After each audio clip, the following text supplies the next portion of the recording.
தனுசு ராசி என்பர்களே, தனுசு ராசி அப்படிங்கிறது அக்னி தத்துவ ராசி அப்படின்னு சொல்லுவாங்க. இது குரு பகவானினுடைய அதிபதியாக இருக்கக்கூடிய ஒரு ராசிகளில் ஒன்று. இந்த ராசிக்காரங்க பொதுவாகவே நேர்மையாக பேசுவாங்க. மனதில் இருக்கிறத அப்படியே நேராக சொல்லணும் அப்படின்னு நினைப்பாங்க. அதே மாதிரியும் சொல்லிடுவாங்க. யாரையும் எளிதில் நம்பிடுவாங்க. உதவி மனப்பான்மை அதிகம் இருக்கிறவங்க, ஆன்மீகம், தர்மம், நியாயம் மீது ஈர்ப்பு அதிகமாக இருக்கிறவங்க. இந்த ராசிக்காரர்களை மட்டும்தான் ஈஸியாக ஏமாற்றவும் முடியும். ஏன்னா இவங்க எல்லாத்தையும் ஈஸியாக நம்பிடுவாங்க. நம்பி நம்பி நிறைய துரோகங்களை அனுபவித்த ராசி, பல கஷ்டங்களை அனுபவித்த ராசி இந்த ராசி. அதே போல் சுதந்திரத்தை மிகவும் விரும்பக்கூடிய ராசியில் இந்த ராசியும் ஒன்று. ஒரு இடத்துல கட்டுப்பட்டு இருக்க, இந்த இடத்துல இப்படி கட்டுப்பட்டு இருக்கணும் அப்படின்னா கண்டிப்பாக கட்டுப்பட்டு இருக்க மாட்டாங்க. நான் கொஞ்சம் ஃப்ரீயாக இருக்கணும், ஜாலியாக இருக்கணும் அப்படின்னு நினைக்கக்கூடிய நபர்களில் இவங்களும் ஒருத்தர். ஆனால் சில நேரங்களில் அவசர கோபம் வரும். அதிக நம்பிக்கை ஒருத்தர் மேலே வச்சுருவீங்க. எல்லாருக்கும் உதவி செய்து தாமே போய் சிக்கிக்கிற ராசியில் இது ஒரு முக்கியமான ராசி. நான் சொல்வதே சரி அப்படிங்கிற பிடிவாதம் இவங்ககிட்ட பிரச்சனையை உருவாக்கும். நான் சொல்கிறது தான் கரெக்டு, இது நம்பினா நம்பு அப்படிம்பாங்க. ஒரு டைமில் அதுவே மிகப்பெரிய ஒரு சின்ன சின்ன பிரச்சனைகளை உருவாக்குறதுக்கான வாய்ப்புகளும் இருக்குது. இந்த ராசியினுடைய நல்ல அம்சங்கள் அப்படின்னா மனசு குழந்தை மாதிரி இருக்குங்க. இந்த ராசி கூட பழகினவங்களுக்கு தெரியும். பிறர் கஷ்டத்தை உடனே உணர்ந்துக்கக்கூடிய ஒரு நபர் இவங்க. குடும்பத்தை காப்பாற்ற கடைசி வரை போராடுவாங்க. குடும்பம் தான் இவங்களோட வாழ்க்கை. குடும்பத்துக்காக இவங்களாம் பண்ணது அவ்வளோ அதிகமாக பண்ணியிருப்பாங்க. இன்றைக்கு வரைக்கும் குடும்பத்துக்கு நீங்கள் தான் மெயின். குடும்பத்துடைய முதுகெலும்பு நீங்கள் தான். வேலைக்காக தூரம் செல்லக்கூடிய யோகம் அதிகம். குடும்பத்தை விட்டு தள்ளி நின்று கூட நீங்கள் குடும்பத்துக்காக உழைச்சிட்ருப்பீங்க. வாழ்க்கையை மாடு மாதிரி உழைக்கிறாண்டா அப்படிம்பாங்களா, அதெல்லாம் உங்களுக்கு தான் பொருந்தும். அதே மாதிரி கல்வி, அரசு, ஆன்மீகம், ஆலோசனை, வியாபாரம் போன்ற துறைகளில் முன்னேற்றம் கிடைக்கும். பலவீனங்கள் அப்படின்னா தவறான நண்பர்களை தேர்வு செய்வது. கண்டிப்பாக வாழ்க்கையில் சில தவறான நண்பர்கள் உங்களுக்கு இருப்பாங்க. உறவினர்களிடம் அதிக நம்பிக்கை வைக்கிறது, பணம் கொடுத்து ஏமாறுறது, காதல் அல்லது நட்பில் மனவேதனை கண்டிப்பாக உங்களுக்கு உண்டாயிருக்கும். அதனால் பல கஷ்டப்பட்டுருப்பீங்க. அதிக துரோகங்கள் எங்கே தெரியுமா நீங்கள் சந்திப்பீங்க? தனுசு ராசிகள் அதிகமாக சந்திக்கக்கூடிய துரோகங்கள் நண்பர்கள் மூலமாக தான் ஃபஸ்ட்டு. ரெண்டாவது உறவினர்கள் மூலமாக. வேலை இடத்துல பொறாமை கொண்டவர்கள் மூலமாக அதிகமாகவே நீங்கள் சந்திக்க நேரிடும். உதவி கேட்டவங்க மூலமே பின்னால் கொத்து கிடைக்கும். அதாவது உதவி கேட்பாங்க, நீங்கள் உதவி பண்ணிடுவீங்க, திரும்பினோடனே முதுகுலேயே குத்திடுவாங்க. ஸோ இந்த மாதிரி சில ஆட்கள்னால நீங்கள் துரோகத்தை அதிகமாக இருப்பீங்க. குறிப்பாக பார்க்கணும் அப்படின்னா இவங்களோட வளர்ச்சியை பார்த்து பொறாமை கொள்ளக்கூடிய ஒருவர் அருகிலேயே இருப்பாங்க. அது உங்கள் சொந்தமாக இருக்கலாம், ரிலேஷனாக இருக்கலாம், ஃப்ரெண்டாக இருக்கலாம்.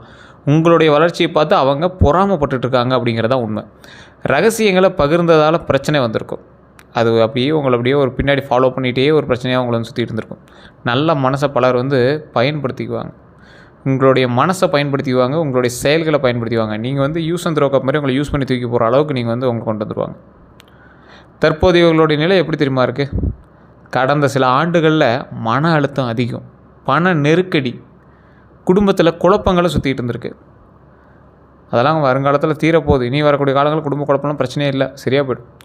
நம்பியவர்கள் விலகுதல், உங்கள் நம்பி தாமதமான முன்னேற்றம், வாழ்க்கையில் தாமதமான முன்னேற்றம்.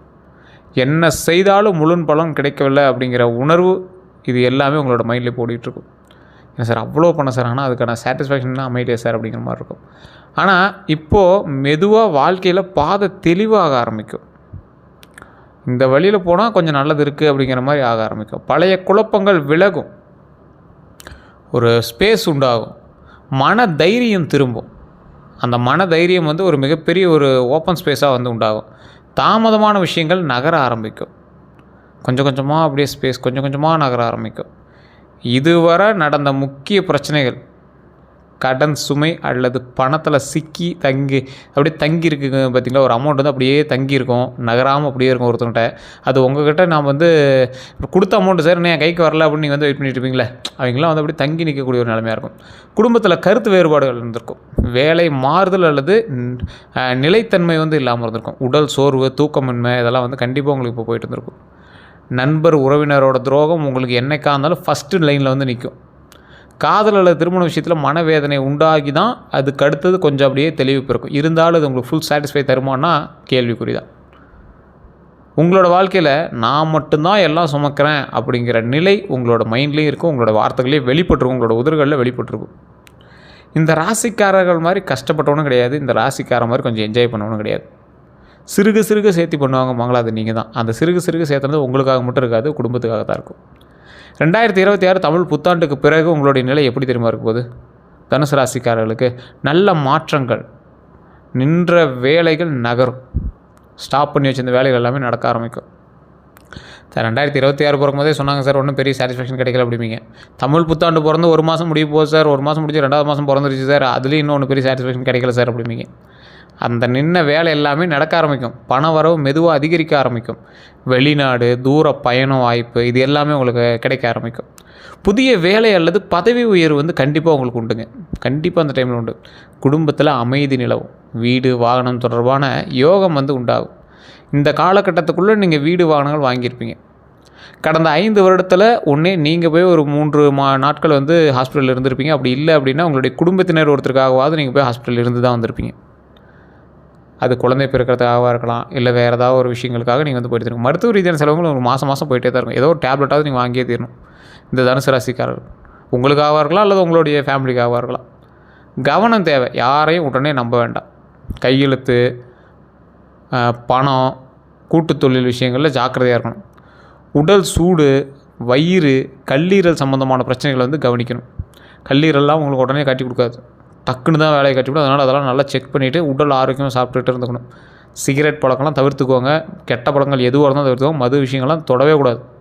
அந்த மாதிரி தான் உங்களோட உடலை வந்து நீங்கள் வந்து மெயின்டைன் பண்ணிக்கணும். வைகாசி மாத பலன் அப்படின்னு பார்க்கும்போது, இந்த வைகாசி மாதத்தில் மனதில் இருந்த ஒரு பெரிய குழப்பம் தீரும். சார் ரொம்ப நாளாக அந்த குழப்பம் இருந்துச்சு சார், இப்போ தான் சார் தீரப்போகுது அப்படிங்கிற மாதிரி உங்களுக்கு தோணும். எதிர்பாராத தகவல் அல்லது அழைப்பு உங்களுக்கு கிடைக்கும். அழைப்பு உங்களுக்கு வரும். பழைய நண்பர் மீண்டும் தொடர்பு கொள்வான். பழைய நண்பர் யார்? உங்கள்கிட்ட சண்டை போட்டவராக இருக்கலாம், அது நல்ல நண்பராகவும் இருக்கலாம், மன்னிப்பு கேட்குறதா இருக்கலாம், ஏதோ ஒரு விஷயத்துக்காக உங்களை வந்து தொடர்பு கொள்ளலாம். வேலை வாய்ப்பு அல்லது பண வரவு கிடைக்கலாம். வேலை வாய்ப்பு உங்களுக்கு உயர்வு கிடைக்கும், அல்லது பண வரவு ஏதோ ஒரு விஷயத்தில் தொழில் மூலமாக கிடைக்கலாம். ஆன்மீக ஈர்ப்பு அதிகரிக்கக்கூடிய காலகட்டம். இந்த ஆன்மீக ஈர்ப்பு அப்படிங்கிறது உங்களுக்கு ஓரளவுக்கு பரவாயில்லையாக இருந்தாலும் சரியாக தான் இருக்கும். ஒன்றும் பெரிய நஷ்டங்களோ கஷ்டங்களோ அதெல்லாம் ஒன்றும் வாய்ப்பில்லை. அதே மாதிரி குடும்பத்தில் சிறிய வாக்குவாதம் வந்து வரதுக்கான வாய்ப்புகள் உண்டுங்க. வாக்குவாதம் அப்படின்னா சின்ன பிரச்சனையாக தான் இருக்கும், அது பெருசாக போயிட்டே இருக்கும். அந்த வாக்குவாதம் வராத அளவுக்கு நீங்கள் நடந்துட்டீங்க அப்படின்னா பரவாயில்லையா இருக்கும். கோபத்தில் பேசினால் உறவு பாதிக்கலாம் அப்படிங்கிறத மைண்டில் ஞாபகம் வச்சுட்டு பேசுங்க. நீங்கள் பட்டுன்னு பேசிவிடுவீங்க, சட்டுன்னு கோவப்பட்டுருவீங்க. ஸோ அந்த மாதிரி விஷயத்தெல்லாம் கொஞ்சம் எச்சரிக்கையாக இருக்கணும் அப்படிங்கிறத ஞாபகம் வச்சுக்கோங்க. இந்த ராசிக்காரங்க குடும்பத்துக்காக உழைச்ச விஷயங்கள் அதிகம். அதை விட ஒரு பெரிய விஷயம் என்ன தெரியுமா? குடும்பத்துக்காக நீங்கள் செய்த பிரச்சனைகள், குடும்பத்திற்காக நீங்கள் மற்றவர்களிடம் செய்த பிரச்சனைகள், குடும்பத்திற்காகவே நீங்கள் உழைத்த உழைப்பிற்கான பலன் என்ன கிடைச்சிச்சானா என்ன கிடைக்கல அப்படின்னு தான் சொல்லணும். இந்த ராசிக்காரர்களுக்கு அடுத்த 12 நாட்கள் எப்படி இருக்க போகுது? இந்த ராசிக்காரரை பொறுத்த வரைக்கும் சிரிச்சுக்கிட்டே இருப்பாங்க அப்படின்னு சொல்லுவாங்க. தைரியமாக பேசக்கூடியவங்க அப்படிம்பாங்க. பயப்பட மாட்டாங்க. இவங்க வந்து பயப்பட மாட்டாங்க போல் அப்படிங்கிற மாதிரி நம்ம நினைப்போம். ஆனால் உள்ளுக்குள்ளே நிறைய காயங்கள் பட்ட ராசி. ஏமாற்றங்கள், மன அழுத்தங்கள், யாரிடம் சொல்ல முடியாத தனிமை இவங்ககிட்ட இருக்கும். சீக்கிரட்ஸ் அதிகமாக இருக்கிற ராசின்னு சொல்லுவாங்களா, அதெல்லாம் வந்து இவங்களுக்கு நிறையா உண்டு. நேர்மை, நல்ல மனசு, சுதந்திரத்தை விரும்புகிறவங்க, ஆன்மீக ஈர்ப்பு, கோயில் மந்திரம், ஜோதிடம், தியானம், இது எல்லாத்தையுமே ஈர்ப்பு அதிகமாக இருக்கும். ஒரு கட்டத்தில் ஆன்மீக மனிதராகவே மாறிடுவீங்க கொஞ்ச நாளில். அந்த அளவுக்கு வந்து உங்களுக்கு உள்ளே வந்து அவ்வளோ இது இருக்கும். இவங்களோட மறைமுகமான பலவீனங்கள் என்ன தெரியுமா? அதிக நம்பிக்கை வச்சு ஏமாறுறது, கோபத்தினால் ஏமாறுறது, மனசு உடைஞ்சாலும் நீங்கள் வந்து வெளியே காட்ட மாட்டீங்க. இவங்க வெளியில் சிரிப்பாங்க, ஜாலியாக இருப்பாங்க. ஆனால் இரவில் தனியாக இருக்கும்போது பழைய நினைவுகள், துரோகம், தோல்விகள் இவற்றை நினைத்து வருந்துவாங்க. மனசு அப்படியே ஒரு மாதிரி வச்சுப்பாங்க. அதுக்கோசரமே வேலை பார்ப்பாங்க. இதெல்லாம் மறக்கணுன்னே வேலை பார்க்குற சார் அப்படிம்பாங்க. இந்த துரோகங்கள்லாம் எங்கே சந்திச்சிங்க அப்படின்னா, நண்பர்கள், உறவினர்கள், காதல், இந்த மாதிரி விஷயத்தை தான் சந்திச்சிங்க. அதெல்லாம் மறக்கணும் அப்படிங்கிறதாவே வேலை பார்ப்பீங்க. மாடு மாதிரி உழைப்பீங்க.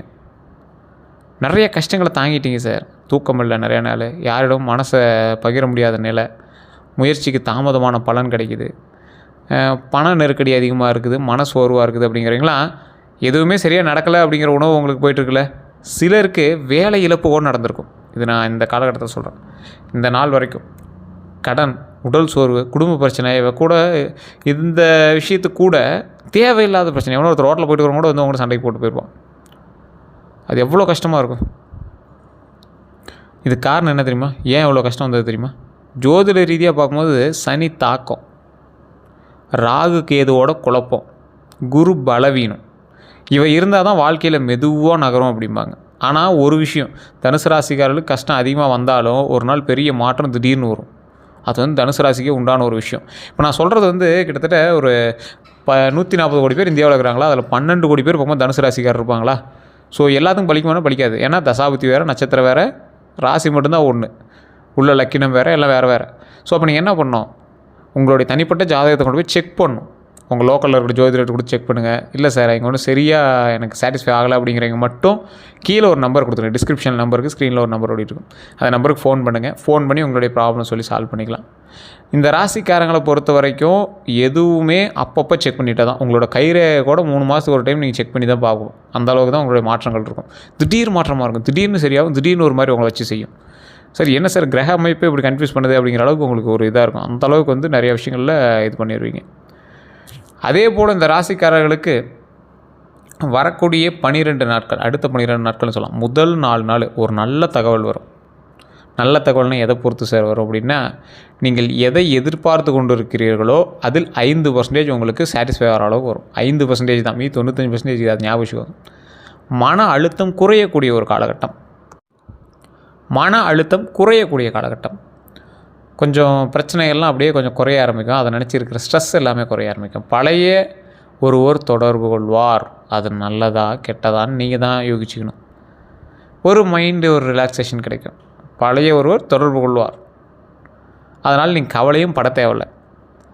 அடுத்த 4 நாள்னு இருக்குது பார்த்திங்கன்னா, அந்த 4 நாள் முடிஞ்சு அதில் வேலை அழுத்தம் உங்களுக்கு உண்டு. பண சிக்கல் சிறிதும். அந்த பண சிக்கல் வந்து பெரிய அளவு இருக்காது, ஒரு சிறிது அளவு இருக்கும். அது ஓரளவுக்கு உங்களை அப்படியே கொஞ்சம் உழுக்க ஆரம்பிக்கும். யாரோ ஒருவனுடைய உண்மை முகம் வந்து தெரிய ஆரம்பிக்கும். உங்கள்கிட்ட பேசுகிறவங்களா இருக்கலாம், உங்களோட ரிலேஷனாக இருக்கலாம், உங்களுடைய சொந்தங்களாக இருக்கலாம். யாரோ ஒருவனுடைய உண்மை முகம் தெரிய ஆரம்பிக்கும். அதுக்கு அடுத்த கடைசி 4 நாள் இருக்குல்ல, அந்த 12 நாட்களில் 9, 10, 11, 12வது நாள் இருக்குல்ல, எப்படி திரும்ப இருக்கும்போது ஒரு முக்கிய முடிவு எடுப்பீங்க. ஒரு முக்கிய முடிவு தானாக தீர்வுக்காக வரும். மன நிம்மதி கிடைக்கும். புதிய ஆரம்பம் உருவாகும். இதுதான் பெஸ்ட்டு, பார்த்துக்கலாம் அப்படிங்கிற மாதிரி ஒரு புதிய ஆரம்பம் உருவாகும். தனுசு ராசிக்காரர்களினுடைய ரகசிய பலம் அப்படின்னா, இவங்களோட வாழ்க்கையில் எத்தனை முறை விழுந்தாலும் மீண்டு எழுந்துருவாங்க. அதுதான் இவங்ககிட்ட ஒரு பெரிய சக்தி. உடஞ்சி உழுவாங்க, அழுது தேம்பி உடைவாங்க, டக்குன்னு எந்திரிச்சு நிற்பாங்க. யாரா அவன், இப்போ அவன் இப்போ இந்த டைமில் கூட எந்திரிச்சு நிற்கிறான், இந்த டைமில் கூட அவனால் முன்னுக்கு வர முடியுது அப்படிங்கிற மாதிரி தான் இருக்கும் உங்களுடைய ஆக்டிவிட்டீஸ் எல்லாமே. அந்தளவுக்கு ஒரு சக்தி வாய்ந்த ஒரு பெரிய சக்தி நீங்கள். இந்த ராசிக்காரங்க யாரை நம்பக்கூடாது தெரியுமா? நல்லா நோட் பண்ணிக்காங்க. தனுசு ராசிக்காரர்கள் கவனமாக இருக்க வேண்டியவங்க மிக அதிகமாக இனிமையாக பேசுகிறவங்கக்கிட்ட. உங்கள்கிட்ட ரொம்ப இனிமையாக பேசுவாங்க. அவங்ககிட்ட மட்டும் நீங்கள் ரொம்ப எச்சரிக்கையாக இருக்கணும். உங்கள்கிட்ட வருமானத்தை கேட்குறவங்கக்கிட்ட, மாதம் இவ்வளோ வருமா, ஓ பரவாயில்லையே இவ்வளோ வருமா, ஓகே ஓகே அப்படிங்கிறவங்ககிட்ட. உங்களை மற்றவர்களுடன் ஒப்பிடுபவர்கள்ட்ட, அவங்க அவ்வளோ பண்ணாங்க, நீங்கள் என்ன பண்ண தெரியுமா, அவங்களாம் நான் இவ்வளோ பண்ணோம், நீங்கள் என்ன பண்ண தெரியுமா, இந்த மாதிரி இருக்கிறவங்ககிட்ட. தேவையான போது மட்டும் வரும் நண்பர்கள்கிட்ட. உங்களுக்கு வந்து நண்பர்கள் தாங்க மெயின். பிரச்சனை அவங்களால தான், சக்ஸஸ் அவங்களால தான். ஸோ நண்பர்கள்ட்ட மட்டும் ரொம்ப ஜாக்கிரதையாக இருங்க. தேவையான போது மட்டும் வரக்கூடிய நண்பர்கள்ட்ட ரொம்ப ரொம்ப ஜாக்கிரதையாக இருங்க. அதே மாதிரி பணபலன் அப்படின்னு பார்க்கும்போது, பணம் வரும் ஆனால் உங்கள்கிட்ட தங்காது தனுசு ராசிக்காரர்கிட்ட. ஆனால் பணம் எக்கச்சக்கமாக வரும். தங்காதுன்னா ஒன்றே நீங்கள் லேண்டு வீடு அது மாதிரி வாங்கிடுவீங்க. கடன் பிரச்சனை தீர்த்துட்டிங்க அப்படின்னா பெரிய விஷயமா இருக்கும். கடன் பிரச்சனை இனிமேல் தீரும். பணம் தங்கும், இதுக்கு மேலே தங்கும். இத்தனை நாள் வந்து உங்களுக்கு எப்படி இருந்துச்சு, பணம் வரும் ஆனால் தங்காமல் போய்ட்டு இருந்துச்சு. இதுக்கு மேலே பணம் வரும், தங்கும். பணத்தின் மூலமாக நிறைய சேமிப்புகள் உண்டாகும், நிறைய சந்தோஷங்கள் வர ஆரம்பிக்கும். ஏன் உங்களுக்கு இதுக்கு முன்னாடி செட் ஆகலை தெரியுமா? பிறருக்கு உதவி செய்யக்கூடிய நபர் நீங்கள். திட்டமிடாத செலவு அதிகமாக பண்ணிடுவீங்க. உணர்ச்சி வசப்பட்ட முடிவுகள்னால டக்குன்னு அவன் கார் வாங்கிட்டான், அவன் திட்டான், அந்த காரை தொட்டு பார்க்கும்போது திட்டான், அதனால் நானும் போய் அதை விட ஒரு 10 லட்ச ரூபா அதிகமாக இருக்கிற காராக வாங்குகிறேன். அந்த கார் உங்களுக்கு தேவையா இல்லையான்னு தெரியாது. ஏதோ ஒரு உணர்ச்சி வசப்பட்டு ஒரு கம்பீரத்தில் வாங்கிட்டீங்க. அதுதான் உங்களோட இந்த மாதிரி விஷயங்கள் தான் வந்து உங்களோட சேமிப்பு வந்து குறைக்கிறது. இவற்றால் தான் சேமிப்பு குறையும் அப்படிங்கிறது ஞாபகம் வச்சுக்கோங்க. உடல்நிலை அப்படின்னு பார்க்கும்போது உங்களுக்கு கவனம் இந்த டைமில் கண்டிப்பாக தேவை. முன்னாடியே சொன்னதான், வயிறு, கல்லீரல், நரம்பு சோர்வு, தூக்கமின்மை, உடல் சூடு, இந்த மாதிரி விஷயத்தில் ரொம்ப எச்சரிக்கையாக இருக்கணும். தண்ணீர் அதிகமாக குடிக்கணும் அப்படிங்கிற ஞாபகம் வச்சுக்கோங்க. உங்களுக்கு பரிகாரம் அப்படின்னு சொன்னால், வியாழக்கிழமையில் குரு பகவானுக்கு மஞ்சள் பூ வச்சு வழிபடுங்க. கடலை பருப்பு தானம் பண்ணுங்கள். கடலை பருப்பு கோயில் அன்னதானம் பண்ணுறவங்கிட்டே நீங்கள் ஒரு 5 கிலோ வாங்கி கொடுத்தீங்கன்னா ஓகே. மஞ்சள் உடை அணிங்க. எப்படி சார் மஞ்சள் உடை அணிஞ்சிட்டு எப்படி சார் வேலைக்கெல்லாம் போகிறது? ஒரு கர்ச்சீஃபாக அதை வச்சுக்கலாம், ஒன்றும் தப்பே கிடையாது. முருகர் வழிபாடு உங்களுக்கு ரொம்ப நல்லது. ஓம் சரவணபவ, ஓம் சரவணபவ, ஓம் சரவணபவ அப்படின்னு 108 முறை சொல்லலாம். ரொம்ப நல்லது. உங்களுக்கு அதுதான் வந்து மிகப்பெரிய ஹைலைட்டாக வந்து அமையும். அதிகபட்சம் சொல்கிறது உங்களுக்கு 10 நிமிஷம் தான் ஆகும். ஓம் சரவணபவ, ஓம் சரவணபவ, ஓம் சரவணபவ, ஓம் சரவணபவ, ஓம் சரவணபவ, ஓம் சரவணபவ. 108 முறை எப்போ நீங்கள் சொன்னீங்க அப்படின்னாலும் மிகப்பெரிய நன்மை உண்டு. முருகர் வழிபாடு தான் தனுசு ராசி எப்பயுமே. அதே மாதிரி தீபம் மாலை நேரத்தில் நெய் தீபம் ஏற்றுவது ரொம்ப நல்லது. மாலை நேரத்தில் வீட்டிலேயே நெய் தீபம் ஏற்றுறது ரொம்ப நல்லது. கோயிலுக்கு போனீங்க அப்படின்னாலும் பக்கத்தில் கோயில் இருக்க அப்படின்னாலும் அங்கே ஏற்றுறது ரொம்ப நல்லது. தவிர்க்க வேண்டிய ஒரு விஷயம் என்ன தெரியுமா? கோபத்தில் பேசுகிறத தவிர்த்துக்காங்க. எல்லாரையும் நம்புறதை தவிர்த்துக்காங்க. இரவு நேரம் அதிக யோசனையை தவிர்த்து நல்லா தூங்கி எழுந்திரிங்க. அதே போல் அதிர்ஷ்டமான அம்சங்களில் உள்ள உங்களுக்கு அதிர்ஷ்ட நிறம் மஞ்சள் தான். முன்னாடியே சொன்னதான். அதிர்ஷ்ட எண் 3, 9. அதிர்ஷ்ட நாள் வியாழக்கிழமை. அதிர்ஷ்ட தெய்வம் முருகனும் குரு பகவான். இந்த டைம் உங்களுக்கு குரு பகவான் தான் உங்களை காப்பாற்றுவார், முருகர் தான் உங்களை காப்பாற்றுவார். அதை மட்டும் ஞாபகம் வச்சுக்கோங்க. இந்த தனுசு ராசிக்காரர்கள் வாழ்க்கையோட ஆரம்பத்தில் சோதனை நிறைந்ததாக இருக்கும். ஆனால் அவர்கள் விழுந்த இடத்துலேருந்தே எழுவாங்க. தாமதமான வெற்றி கிடைக்கும். ஒரு நாள் எல்லாரும் மதிக்கக்கூடிய நிலைக்கு செல்வாங்க. இவர்களுடைய வாழ்க்கை தாமதமான வெற்றி அப்படின்னாலும் நிலையான வெற்றியாக இருக்கும். அதனால் இந்த வாழ்க்கையை நினச்சி நீங்கள் பயப்பட தேவையில்லை. வரக்கூடிய காலங்கள் உங்களுக்கு அற்புதமான காலங்களாக தான் வருது. நான் சொன்ன விஷயங்களை மட்டும் கொஞ்சம் யூஸ்ஃபுல்லாக பயன்படுத்திட்டீங்க அப்படின்னா போதுமானது. அதே போல் அந்த நம்பர் கொடுத்துருக்கேன். அது ஒரு பிரபல ஜோதிடருடைய நம்பர் தான். உங்களுக்கு வேணும்னா மட்டும் பயன்படுத்திக்கோங்க. ஃபீஸஸ் அதுக்கு தகுந்த மாதிரி தான் இருக்கும். ஒரு விவிஐபி ஜோதிடர் தான். ஸோ அப்பாயின்மெண்ட் பேசிஸில் மட்டும்தான் ஜோதிடம் பார்ப்பாங்க. உங்களுக்கு வேணும்னா மட்டும் நீங்கள் பயன்படுத்திக்கலாம். வேறு ஏதாவது கருத்துக்கள் இருந்து அப்படின்னா மறக்காம கமெண்ட் செக்ஷனில் பதிவிடுங்க. நான் சொன்னதெல்லாம் உண்மையா அப்படின்னு மறக்காம கமெண்ட் செக்ஷனில் பதிவிடுங்க. அதுதான் மெயினுங்க. நான் சொன்ன விஷயங்கள் உண்மையான கமெண்ட் செக்ஷனில் பதிவிடுங்க. உங்களுக்கு வேறு எந்த சந்தேகம் இருந்தாலும் ஜஸ்ட் நீங்கள் ஃபோன் பண்ணி பேசி தெரிஞ்சுக்கலாம். எல்லோருக்கும் நன்றி நண்பர்களே.